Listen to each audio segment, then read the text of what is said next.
তের সন্দেহ হলো উনি কি এতক্ষণ আমাকেই দেখছিলেন। জাঙ্কুক পকেট থেকে ফোন বের করে পাশ থেকে উঠে চেয়ারে বসলো। ওদের পরিবারের সবাই সুদর্শন বলতে জেহবকে গনে, ফর্সা গোলগাল, স্বাস্থ্য উন্নত, কিন্তু তার কাছে পৃথিবীর শ্রেষ্ঠ পুরুষটি হলো জাঙ্কুক ভাই। মানুষটার গায়ের রং শ্যামলা, অথচ বাকি সবটাই মন কাড়া। তের কাছে জাঙ্কুক মানেই হলো আস্ত একটা ডেইরি মিল্ক। 3 বছর ধরে তেকে এক অদ্ভুত রোগে ধরেছে।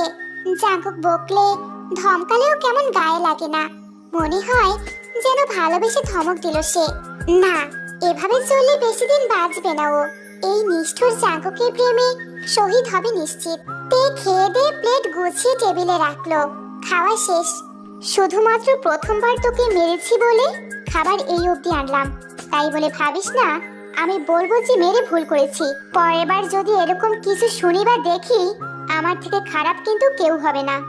কিন্তু আপনি তো এতটা কড়াকড়ি কাউকে দেন না জাঙ্কুক ভাই। এতগুলো ভাই বোনের মধ্যে কি আপনি আমাকেই খুঁজে পেলেন?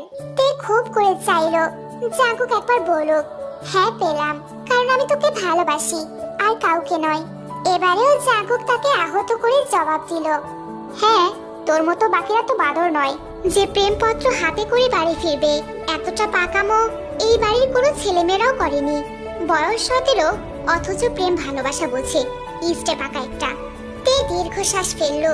প্রত্যেকবার ভাবে এক, হয় আরেক। জাঙ্কুক ভাই এমন কেন?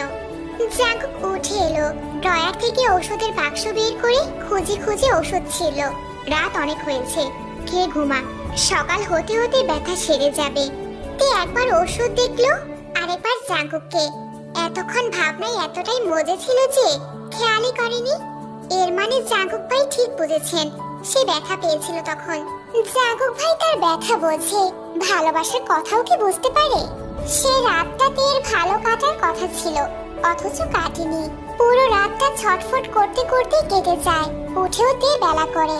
এই বাড়ির নিয়ম আছে, খুব অসুস্থ না হলে ক্লাস মিস দেয়া যাবে না। আর এই নিয়ম স্বয়ং আরএম তৈরি করেছে, যিনি এই বাড়ির কর্তা। অথচ ওই মানুষটির সঙ্গে জাঙ্কুকের অদৃশ্য প্রতিযোগিতা। আরএম এর অপছন্দের পেশা হলো রাজনীতি, আর জাঙ্কুক এই রাজনীতিরই ওতপ্রোতভাবে জড়ায়। ঠিক এই কারণেই ওকে একদিন দেশ ছাড়তে হয়েছিল, কিন্তু না, ফেরানো আর গেল না। তবে একটা কথা সত্যি, জাঙ্কুকের এই নির্ভীক ভাবভঙ্গিটাই এক পলকে তের মনকে উড়িয়ে নিয়ে গেল। তে খাবার টেবিলে বসে আশেপাশে চাইলো, জাঙ্কুক ভাই কোথায়? তখনই সে হাজির হলো। ঘুমের ভাব তখনও কাটেনি, চেহারা এখনো লেপটে আছে। কি কিউট লাগছে!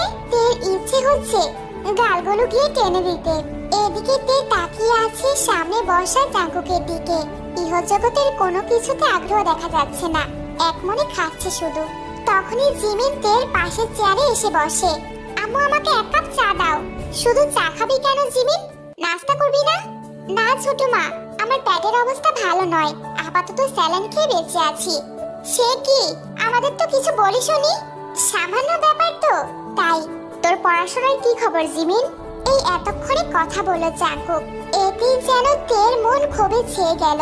এই যে মানুষটা এত সময় ধরে বসে আছে ওর সামনে, কই ওকে তো কিছু জিজ্ঞাসা করলো না। পড়াশোনা তো সেও করে, তাই না? হঠাৎ প্রশ্নে জিমিন ঘাবড়ে যায়।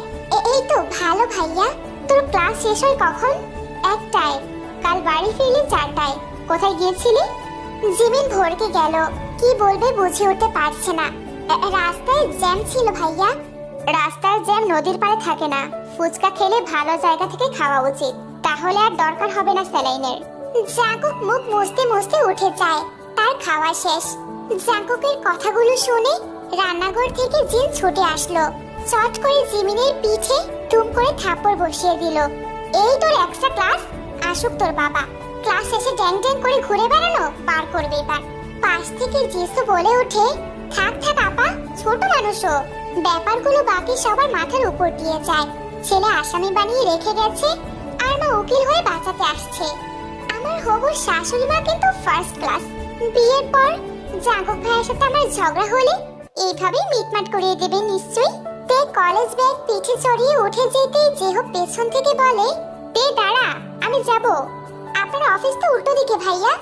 সমস্যা নেই, ঘুরে যাব আজ। সোজা রাস্তাটায় জ্যাম পড়ে খুব, তুই চল, তোকে এগিয়ে দেই। তে খুশি হয়ে গেল। জেহবের সাথে যাওয়া মানে বাইকের ফুরফুরে হাওয়া গায়ে মাখানো। গাড়িতে চড়তে একটুও ভালো লাগে না ওর। জানেন ভাইয়া, আমার না গাড়ি থেকে বাইক পছন্দ। গাড়ির চারপাশ আটকা তো দম বন্ধ লাগে। অফিসের রাস্তাটা ওইদিকে হলে আমি তোকে রোজ পৌঁছে দিতাম। জেহব বাইক স্টার্ট দেয়। আচমকা তের চোখ পড়লো জাঙ্কুকের ঘরের দিকে। বারান্দায় দাঁড়িয়ে সে, চোখ এদিকে ওদের উপর। তের মনে প্রশ্ন জাগলো, জাঙ্কুক ভাই কি রাগ করলেন বা হিংসে?